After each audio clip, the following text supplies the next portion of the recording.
guys, it's Sasha with Rice and Raw, and I really feel compelled to make this video because I keep seeing a lot of videos thrown about on my video feed of either Durianrider or some other girls who are arguing against him about eating disorders, and I decided not to really look into this matter because I want to make a video with a completely fresh opinion that isn't influenced by listening to other people. So all I know is that Durianrider believes that eating disorders are a choice in the moment.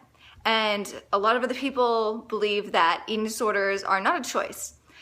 And there's some girl that Durianrider is like talking about who hasn't recovered, yada yada.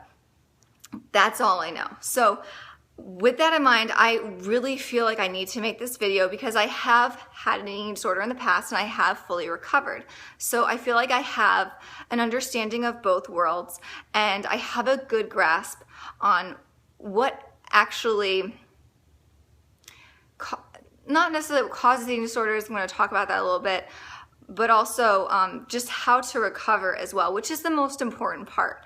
So, with that being said, I had an eating disorder in the past. It was like well over 2.5 years ago at this point. I had bulimia for half a year, and then before that, I had binge eating disorder for 1.5 years. So that's 2 full years of my life that I was obsessing about food. And I mean, when I say binge eating disorder, a lot of people poo-poo that like it's no big deal. When you're like thinking about food 80% of the time, obsessing about your next meal and eating until you are at a point where your entire body hurts, that's a problem. That is a mental disorder. That is an issue. So, where do I want to start with this? Are eating disorders a choice in the moment?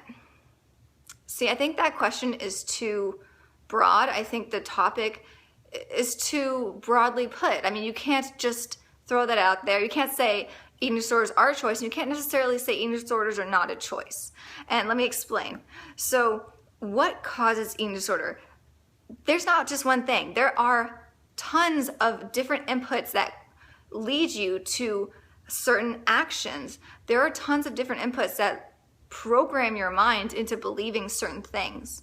So at least I know from a girl's perspective, and I cannot speak from a guy's perspective, but from a girl's perspective, as I grew up, I was programmed through media, through the artists I listened to and idolized, and the actresses I listened to or I watched, and the radio, and just everything. I was programmed to believe that skinny was beautiful, and even a few pounds over that means you are undesirable.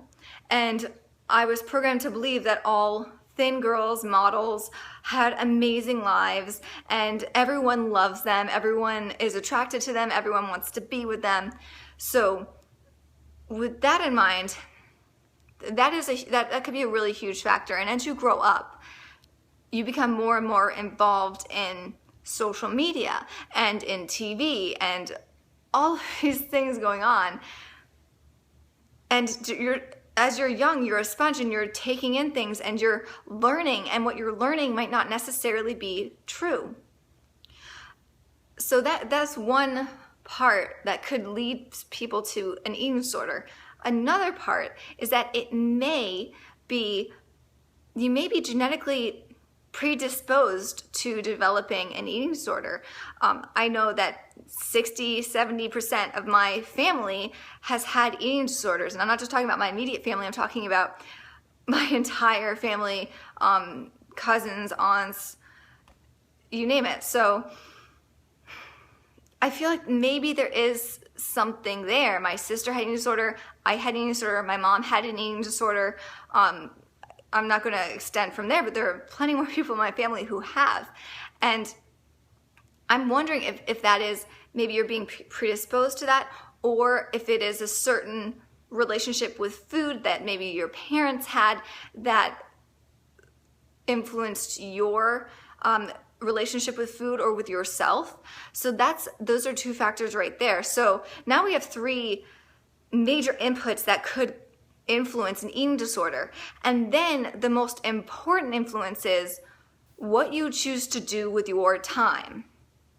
So how I fell into my eating disorders. I sat on Tumblr and I followed blogs that were very idolizing very skinny girls. And eventually I started to fall into blogs that were pro Anna and pro bulimia. And I was very intrigued by the idea. And these girls made it seem like it was like a party, like it was awesome. And everyone, you want to be in on the cool group. And as you're scrolling through Tumblr for hours a day, you are programming your mind. So if you're following healthy blogs, that's good. But if you're following pro-Anna blogs or blogs of people who are very thin, idolizing thinness, talking about eating small amounts of food, you start to change your reality. So it is a choice to put yourself in that situation. However, you may not be educated enough to realize what you're doing.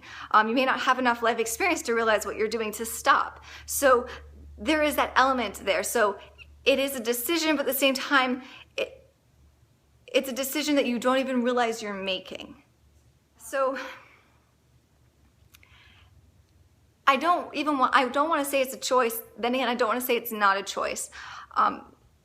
It's just really people fall into eating disorders because they're not aware of the choices they're making. So once you have the eating disorder, you may not even realize you have an eating disorder until months and months into it, maybe even years into it. I didn't realize that I had an eating disorder as I was binge eating to the point where my body hurt. I didn't realize I had an eating disorder when my head was in the toilet, but I did realize I had an eating disorder when I took a step back and I thought, who am I? And the scariest thing is asking yourself that question when you have an eating disorder, because you don't know who you are. You are someone who is not attached to the person you see in the mirror. You're someone who probably hates the person you see in the mirror, and you hate yourself and you hate your thoughts, and you become almost a non-human. You don't feel like you're human. I did not treat myself like I was human, so I didn't feel like I was a human. So when I asked myself, who was I without this eating disorder, I was nothing. I almost pictured just a completely blank, white, open, barren space. And that's who I was without the eating disorder. And the eating disorder, I felt grounded me. It was my security blanket. And it was what I turned to for everything when I was stressed out, when I was sad, when my parents got into a fight. Anything could trigger it. And the scariest thought was, what would I be? What would I do if I recovered, if I didn't have this eating disorder? And that's a terrifying thought.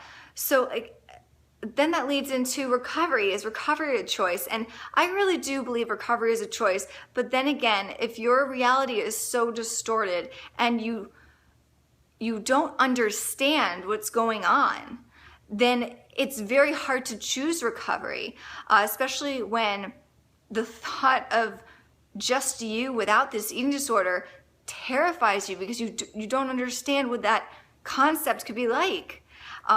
That's probably what caused me to not recover for a while.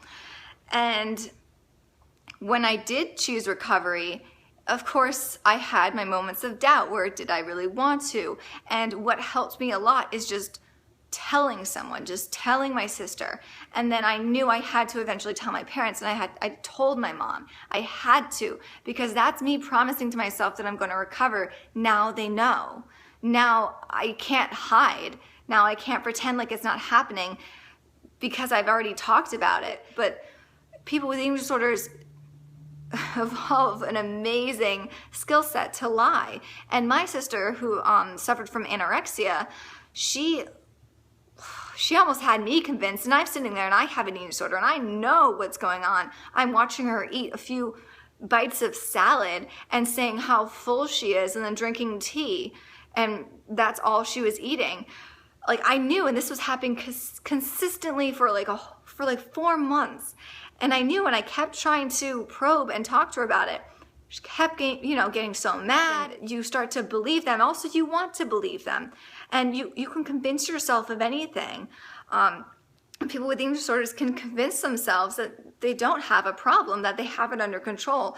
But you don't. You're being controlled by, I mean, people like to call it, you know, personify it and, you know, give it a name like Ed or Anna or Mia. But I like the idea of saying it's a choice. I like the idea of saying it's a choice to have an eating disorder and a choice to recover, because that gives you the power. I can understand why Durianrider is saying it's not a choice and trying to get people to realize that they have a choice to recover. And see, and the thing is that Durianrider says all of these things, and he's just not articulate. He's not. And he throws these ideas out there. He doesn't really necessarily think about how they'll be taken by other people, nor is it really his responsibility to censor himself so that other people feel like taken care of, because that's your decision how you want to interpret what people say. It's your decision to listen to that and get so mad and all like up and mighty about it. But you could also choose to listen to that and say, okay, well, that's his opinion. He might not be like, if you truly believe that eating disorders are not a choice, you can just think, well, he's obviously not educated enough. And like, there's no need to be up in arms about these kind of things. And that's something about the internet. It's just getting crazy how I will say something like, I like the color blue, and I will offend someone. And it's just like, my video cut out at the perfect time. But it's really just like, you're going to offend someone at some point, because everyone loves to take things in the wrong way. Whatever. That's a whole nother video. But the thing is okay, so Durianrider, not articulate, says things that just right off the tip of his tongue, he just says whatever, doesn't think about what his words, like the implications of his words. And I'm just trying to get people to like take what he says with a grain of salt. Understand that that's his opinion. That's all it is. It does not need to be your reality. You don't need to get all into a hissy fit about it. Whatever. Make a video about eating disorder awareness, whatnot. But I like to listen to people, and I'll listen to people with completely different opinions, and I can understand both sides. And I'm trying to get people to start to think in that manner. So you may not think that eating disorders are a choice. Durianrider does. Who fucking cares? It doesn't matter.